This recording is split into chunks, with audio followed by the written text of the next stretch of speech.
Wi-Fi hotspot, and that's it. That would change it drastically. Then you need a whole new set of algorithms.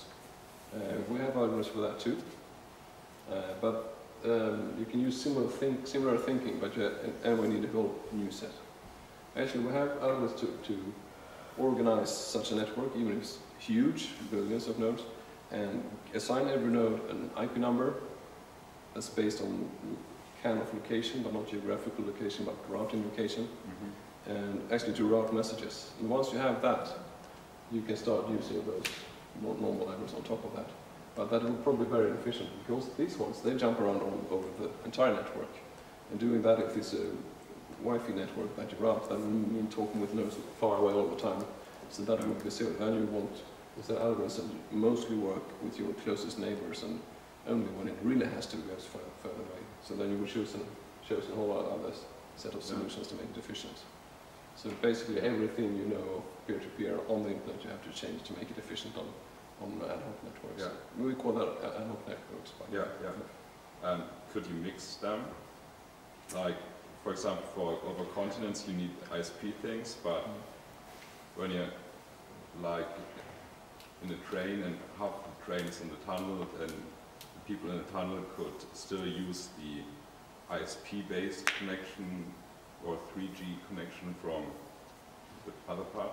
Like, could you make it work? You could, but I actually haven't looked at that very much. Probably I know just how to route it. It's multi-tenant.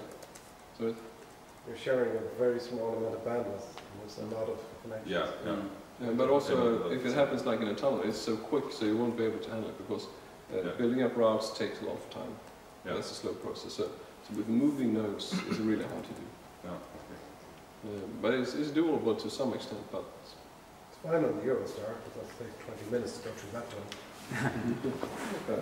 So actually, we're. So one thing I'm quite interested in is services where, like, you, let's say like a replicated like wiki, where you whenever you look at a page on the wiki, it saves it locally, and then so you can read the stuff that you use all the time again and again. Like it's locally, but it's also available to you could advertise that you have this content, so that other people can retrieve this from you. So for the stuff that you use all the time, it would automatically have that, and the stuff that you use less frequently, you would expose that to other nodes. And then, for example, if you had a whole bunch of computers, say like temporarily, like in an aeroplane or something, you would still be able to retrieve the content. Sorry? If you had a whole bunch of nodes like on and like isolated together, they would still be able to get content off each other. Yes. But they would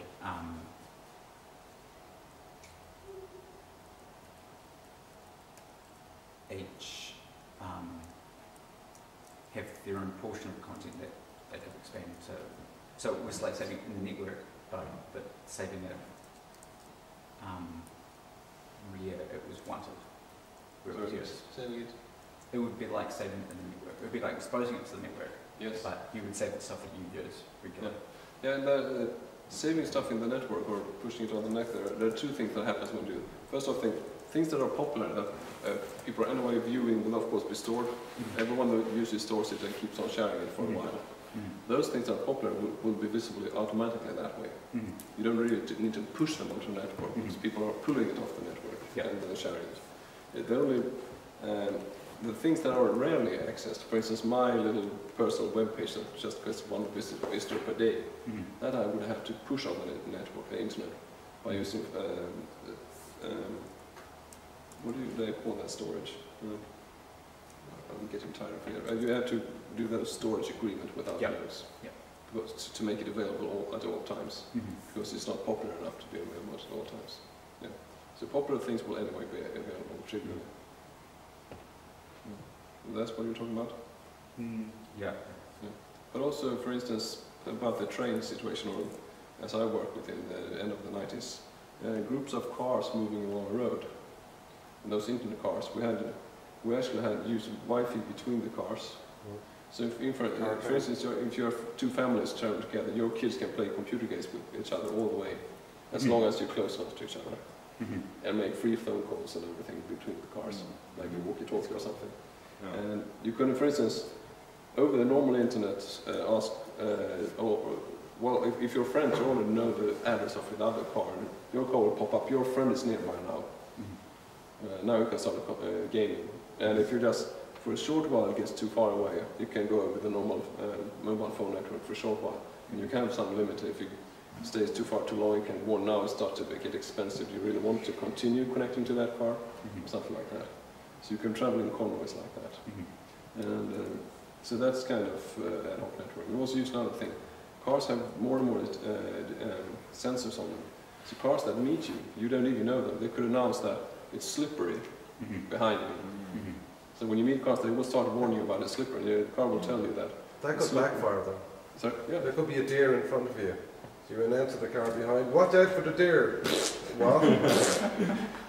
Yeah, the whole convoy just gets smooshed on the road. Yeah. So that was kind of some of the apps we were doing with these cars.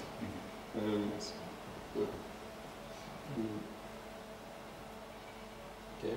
I could perhaps tell a little about those internet cars if you're interested, because the peer-to-peer stuff and all of the applications we were running on those, if you're interested.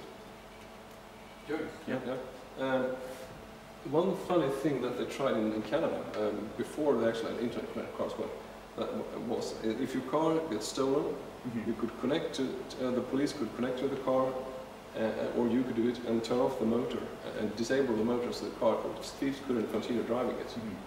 That proved inefficient because the thieves got angry, jumped out of the car, smashed it to pieces and left the scene. So instead they connect with the car and check its position, and you give the police your passwords. They can follow your car and they will surround the car, capture the car unharmed and capture the thieves. That was better, but they had to do that by trial and error to figure that out. So that app was that was like #1 on our list to have. Another thing that we thought was useful was if you go to the beach, you put your keys in your shoes like everyone does, or you drop them in the sand and they're gone or stolen. Then you can't drive home. You might be like far away from home and you have your car there but you can't drive it. Then today, since everyone has a smartphone, but back then people didn't have smartphones, so you just asked someone to, you phoned your wife or your friend or something and gave them your password over the internet, or you borrow a smartphone from someone else on the beach. You can serve to your car, or actually it's a web server at the car manufacturer, and type in your password and that web server will contact the car and tell it, open the doors and enable the engine, not start them, just enable the engine. And then I can get in, push start and drive home, no problem, just by using my password. And so you don't need you could do that of course with a screen in the window, but that costs extra money. Yeah. We could do that just with software. So when we have all the infrastructure for that, so there's no extra cost. What do we have more? And then the people who use the same password for everything, you can still get help. Yeah, of course. Of course. But then you would know where their car is, and the police would capture them. Yes.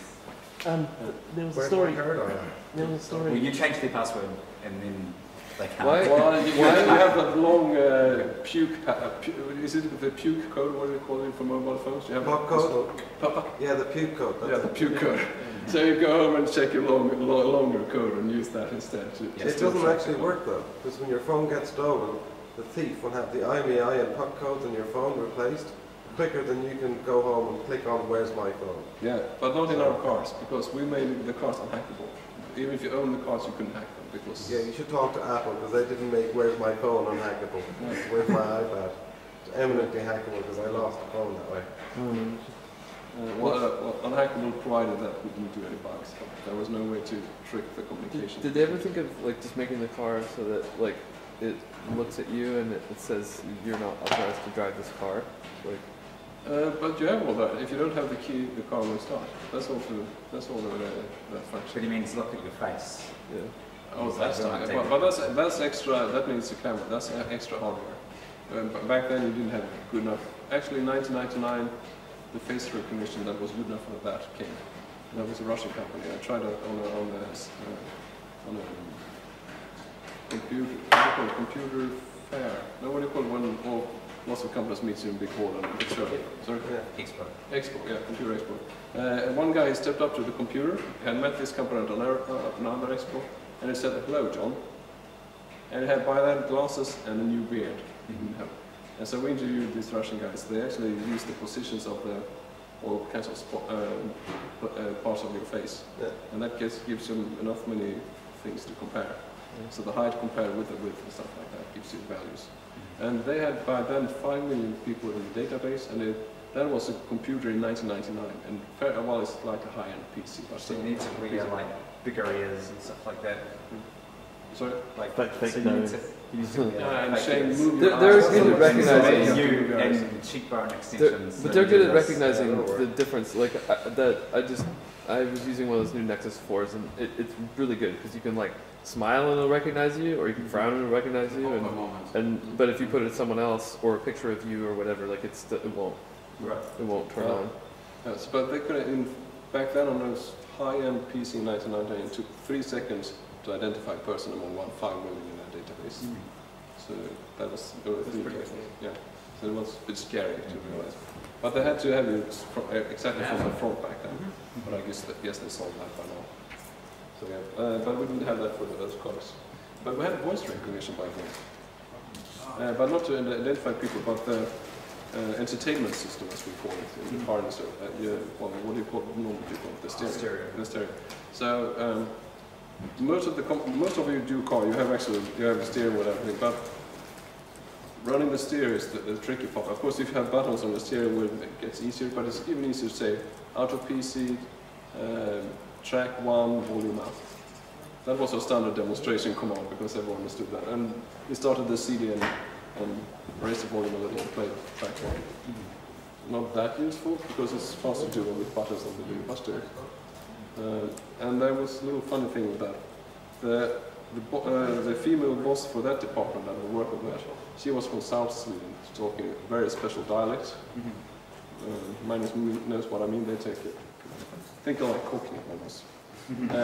When she speaks English, English also becomes a very funny English. So the voice recognition couldn't understand her English. So every time they deliver a new computer, she had to speak with it for 1 week to train it. And during that 1 week, everyone avoided her because she was really angry. So yeah, voice recognition is quite good. Okay, yeah. Enough about the cars.